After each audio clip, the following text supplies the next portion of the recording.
There exists in Petersburg a powerful enemy of all who earn a salary of 400 rubles or thereabouts. This enemy is none other than our northern frost, though, incidentally, people say it is very helpful.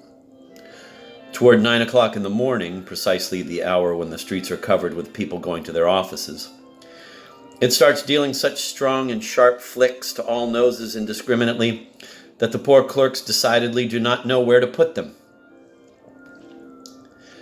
At that time, when even those who occupy high positions have an ache in their foreheads from the cold, and tears come to their eyes, poor titular counselors are sometimes defenseless. The whole of salvation consists in running as quickly as possible, in your skimpy overcoat, across 5 or 6 streets and then standing in the porter's lodge, stamping your feet good and hard, thereby thawing out all your job-performing gifts and abilities, which had become frozen on the way. Akaky Akakievich had for a certain time begun to feel that he was somehow getting it especially in the back and shoulder, though he tried to run across his allotted space as quickly as possible. He thought finally that the sin might perhaps lie with his overcoat. Examining it well at home, he discovered that in 2 or 3 places, namely on the back and shoulders, it had become just like burlap. The broadcloth was so worn out that it was threadbare, and the lining had fallen to pieces. It should be known that Akaky Akakievich's overcoat also served as an object of mockery for the clerks. They even deprived it of the noble name of overcoat and called it a housecoat. Indeed, it was somehow strangely constituted. Its collar diminished more and more each year, for it went to mend other parts. The mending did not testify to any skill in the tailor, and the results were in fact crude and unsightly. Seeing what the situation was, Akaky Akakievich decided that the overcoat had to be taken to Petrovich, the tailor, who lived somewhere on a 4th floor, up a back entrance, and who, in spite of his blind eye and the pockmarks all over his face, performed the mending of clerkly and all other trousers and tailcoats quite successfully, to be sure when he was sober and not entertaining any other projects in his head. Of this tailor, of course, not much should be said, but since there exists a rule that the character of every person in a story be well delineated, there's no help for it. Let us have Petrovich here as well. In the beginning, he was simply called Grigory and was some squire's serf. He began to be called Petrovich when he was freed and started drinking rather heavily on feast days, first on great feasts, and then on all church feasts indiscriminately, wherever a little cross appeared on the calendar. In this respect, he was true to the customs of his forebears, and, in arguing with his wife, used to call her a worldly woman and a German. Now that we've mentioned the wife, we ought to say a couple of words about her as well, but unfortunately not much is known about her except that Petrovich had a wife, and that she even wore a bonnet, not a kerchief. But it seems she could not boast of her beauty. At least, when meeting her, only guardsmen looked under her bonnet, winking their mustaches and emitting some special noise. Climbing the stairway leading to Petrovich, which, to do it justice, was all dressed with water and swill, and redolent throughout of that spirituous smell that makes the eyes smart, and is inevitably present in all back stairways of Petersburg houses. Climbing the stairway, Akaky Akakievich was thinking about how much Petrovich would ask, and mentally decided not to pay more than 2 rubles. The door was open, because the mistress of the house, while cooking fish, had filled the kitchen with so much smoke that even the cockroaches themselves could no longer be seen. Akaky Akakievich passed through the kitchen, unnoticed even by the mistress herself, and finally went into the room where he saw Petrovich sitting on a wide, unpainted wooden table, his legs tucked under him like a Turkish pasha's. His feet, after the custom of tailors sitting over their work, were bare. The eye was struck first of all by his big toe, very familiar to Akaky Akakievich, with a somehow disfigured nail, thick and strong as tortoise shell. From Petrovich's neck hung a skein of silk and thread, and on his knees lay some rag. He had already spent 3 minutes trying to put a thread through the eye of a needle and missing, and therefore he was very angry with the darkness and even with the thread itself, grumbling under his breath, "Won't go through, the barbarian. Get the better of me, you rascal." Akakievich was upset that he had come precisely at a moment when Petrovich was angry. He liked dealing with Petrovich when the latter was already a bit under the influence, or, as his wife used to put it, got himself tight on rotgut, the one-eyed devil. In that condition, Petrovich usually gave in and agreed very willingly, and even bowed and thanked him each time. Later, it's true, his wife would come, lamenting that her husband had been drunk and had asked too little, but a 10-kopeck piece would be added, and the deal was in the hat. Now, however, Petrovich seemed to be in a sober state, and therefore tough and tractable and liable to demand devil knows what price. Akakievich grasped that fact and was, as they say, about to backtrack. But the thing was already underway. Petrovich squinted at him very intently with his only eye, and Akakievich involuntarily said, "Good day, Petrovich." "Good day to you, sir," said Petrovich, and cocked his eye at Akakievich's hands, trying to see what sort of booty he was bringing. "I've come to you, Petrovich, sort of..." It should be known that Akakievich expressed himself mostly with prepositions, adverbs, and finally, such particles as have decidedly no meaning. If the matter was very difficult, he even had the habit of not finishing the phrase at all, so that very often he would begin his speech with the words, "That, really, is altogether sort of..." after which would come nothing, and he himself would forget it, thinking everything had been said. "What's this?" said Petrovich, at the same time giving his uniform a thorough inspection with his only eye, beginning with the collar, then the sleeves, back, skirts, and buttonholes, all of which was quite familiar to him, since it was his own handiwork. Such is the custom among tailors. It's the first thing they do when they meet someone. "And I've come, Petrovich, sort of... this overcoat, the broadcloth. You see, in all other places it's quite strong. It got a bit dusty, and so it seems as if it's old, but it's new. Only in one place it's a bit sort of... on the back. And here on the shoulder it's a bit worn. And on this shoulder a little bit... You see, that's all. Not much work." Petrovich took the housecoat, laid it out on the table first, examined it for a long time, shook his head, and reached his hand out to the windowsill to get his round snuff box with the portrait of some general on it. Which one is not known, because the place where the face was had been poked through by a finger and then pasted over with a rectangular piece of paper. Having taken a pinch, Petrovich stretched the housecoat on his hands and examined it against the light and again shook his head. Then he turned it inside out and shook his head once more opened the lid with the general pasted over with paper, and, having filled his nose with snuff, closed the box, put it away, and finally said, "No, impossible to fix it. Bad wardrobe." At these words, Akakievich's heart missed a beat. "Why impossible, Petrovich?" he said, almost in a child's pleading voice. "It's only a bit worn on the shoulders. Surely you have some little scraps." "Little scraps might be found. We might find some little scraps," said Petrovich. "But it's impossible to sew them on. The stuff's quite rotten. Touch it with a needle and it falls apart." "Falls apart and you patch it over. But there's nothing to put a patch on, nothing for it to hold to. It's too worn out. They pass it off as broadcloth, but the wind blows and it flies to pieces." "Well, you can make it hold, otherwise, really, it's sort of..." "No," Petrovich said resolutely. "It's impossible to do anything. The stuff's no good. You'd better make yourself foot cloths out of it when the winter cold comes, because socks don't keep you warm. It's Germans invented them so as to earn more money for themselves." Petrovich liked needling the Germans on occasion, "and it appears you'll have to have a new overcoat made." At the word "new," all went dim in Akakievich's eyes, and everything in the room became tangled before him. The only thing he saw clearly was the general with paper pasted over his face, who was on the lid of Petrovich's snuff box. "How's that? New?" he said, still as if in sleep. "I have no money for that." "Yes, new," Petrovich said with barbaric calm.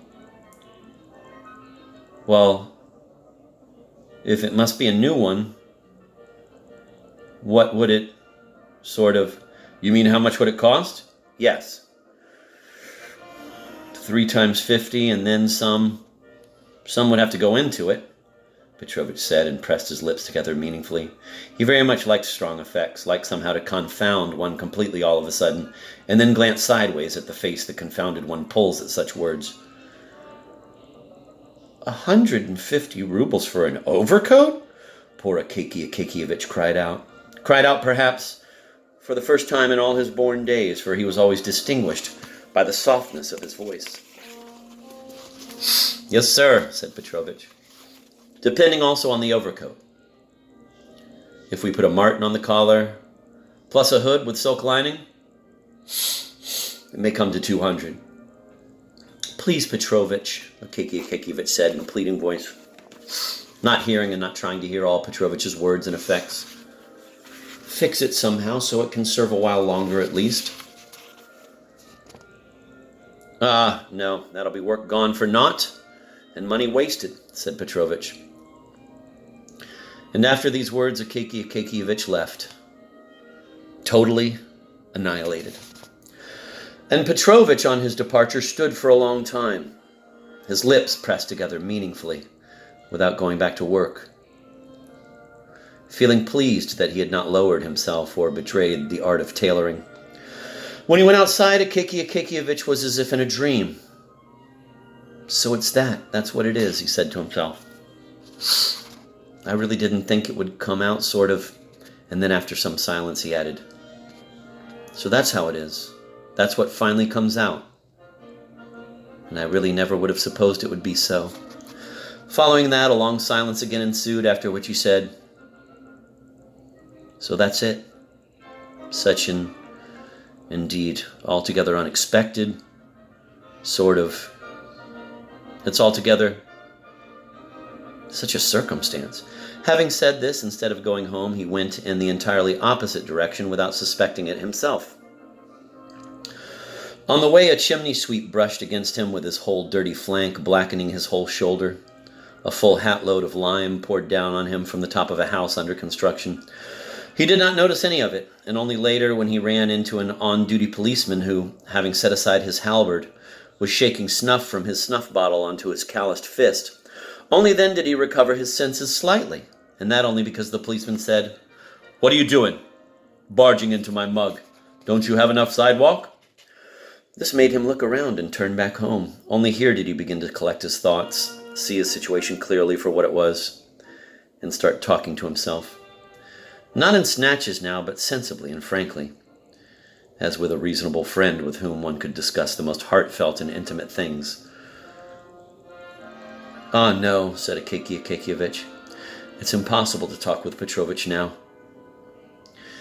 Now he's his wife must somehow have given him a beating. I'll do better to come to him on Sunday morning. He'll be cockeyed and sleepy after Saturday night, and he'll need the hair of the dog, and his wife won't give him any money. And just then I'll 10 kopecks in his hand. He'll be more tractable then. And then the overcoat, So Akakievich reasoned with himself, encouraged himself, and waited for the next Sunday. When, seeing from afar Petrovich's wife leave the house for somewhere, he went straight to him. Petrovich was indeed badly cockeyed after Saturday, could hardly hold his head up, and was quite sleepy. But for all that, as soon as he learned what it was about, it was as if the devil gave him a nudge. "Impossible," he said. "Be so good as to order a new one." Here Akakievich gave him a 10 kopeck piece. "Thank you, sir. I'll fortify myself a bit for your health," said Petrovich. "But concerning the overcoat, please don't trouble yourself. It's no good for anything good. I'll make you a new overcoat. I'll do it up famously, that I will." Akakievich tried to mention mending again, but Petrovich did not listen to the end and said, "I'll make you a new one without fail. Please count on me for that. I'll do my best. It may even be in today's fashion. The collar fastened by little silver clasps with applique." Here Akakievich saw that he could not get around a new overcoat, and his spirits wilted completely. How? Indeed, with what? With what money to make it? Of course, he could count partly on his future holiday bonus. But that money had been placed and distributed long ago. He needed to get new trousers, to pay an old debt to the shoemaker for putting new vamps on his old boot tops. And he had to order 3 shirts from the seamstress and a couple of pairs of that item of underwear which it is indecent to mention in print. In short, absolutely all the money was to be spent, and even if the director was so gracious as to allot him a 45 or 50 ruble bonus instead of 40, all the same, only a trifle would be left, which in the Overcoat capital would be like a drop in the ocean. Though he knew, of course, that Petrovich had a trick of suddenly asking devil knows how incongruously high a price, so that his own wife sometimes could not keep herself from exclaiming, "Have you lost your mind, fool that you are? One day he takes a job for nothing, and now the evil one gets him to ask more than he's worth himself." Though he knew, of course, that Petrovich would agree to do it for 80 rubles. Even so, where to get the 80 rubles? Now, it might be possible to find half. Half could be produced. Maybe even a little more, but where to get the other half? But first, the reader should learn where the one half would come from. Akakiy Akakievich was in the habit of setting aside a half kopeck for every ruble he spent, putting it into a little box with a lock and key and a small hole cut in the lid for dropping money through. At the end of every half year, he inspected the accumulated sum of copper and exchanged it for small silver. Thus he continued for a long time, and in this way, over the course of several years, he turned out to have saved a total of more than 40 rubles. And so one half was in hand, but where to get the other half? Where to get the other 40 rubles? Akakievich thought and decided that he would have to cut down his usual expenses, at least for a year. To abolish the drinking of tea in the evening, to burn no candles in the evening, and if there was a need to do something, to go to the landlady's room and work by her candle, to make the lightest and most careful steps possible when walking in the street, over cobbles and pavements, almost on tiptoe, thereby avoiding the rapid wearing out of soles, to send his linen to the laundry as seldom as possible, and to prevent soiling it by taking it off each time on coming home, remaining in a half-cotton dressing gown, a very old one, spared even by time itself. Truth to tell, it was a bit difficult for him at first to get used to such limitations, but later it somehow became a habit and went better. He even accustomed himself to going entirely without food in the evenings. But instead, he was nourished spiritually, bearing in his thoughts the eternal idea of the future overcoat.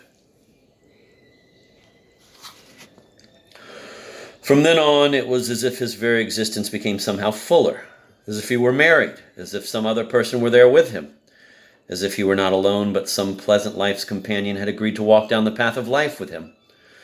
And this companion was none other than that same overcoat with its cotton wool quilting, with its sturdy lining that knew no wear.